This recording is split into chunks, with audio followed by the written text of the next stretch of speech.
तोहरे बिना जान मनवा ना लागे, रात भर जागीले नींदिया ना आवे। चांद भी पूछे काहे उदास बाड़ू,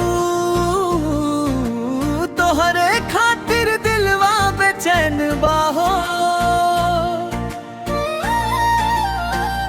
हो जानू हो तोहरा से प्यार हो गइल, दिलवाई हमरा बेकरार हो गइल।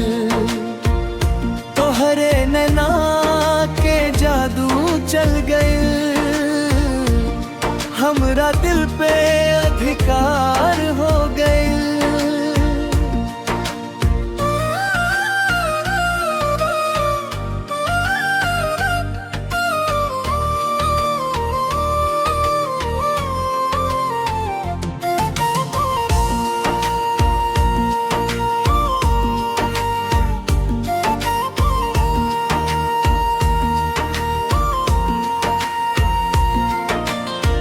गोरिया के हंसी जैसे फूल खिलेला, देख के तोहरा दिलवा मचल रहेला।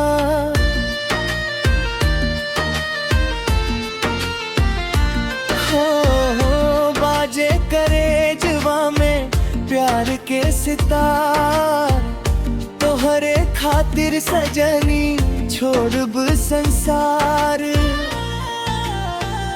हो जानू हो तोहरा से प्यार हो गइल, दिलवाई हमरा बेकरार हो गइल।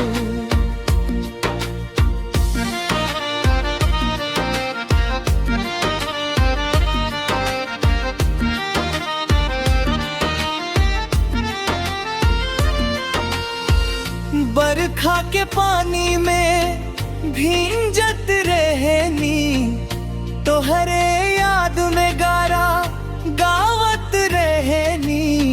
सांस सांस में बसल बाड़ू तू, रौरा बिना लागे अधूरा सब कुछ। गाँव के गली में चर्चा हो गइल, हमरा दिलवा पे कब्जा हो गइल।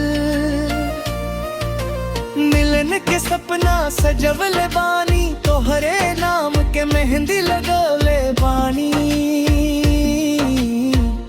आ जाए सजनी बाहों में समा जा, प्यार के दीपक दिल में जला जा।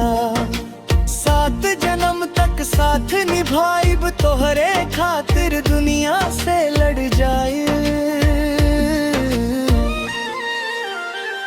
तोहरे बिना अब कुछ ना सुहाला, दिलवा के हाल बा बड़ा निराला। रूरा हसिया पे जान लुटाइब, हर खुशी तोहरे नाम लिखाइब। हो जानू हो तोहरा से प्यार हो गई, दिलवाई हमरा बेकरार हो गई। तोहरे नैना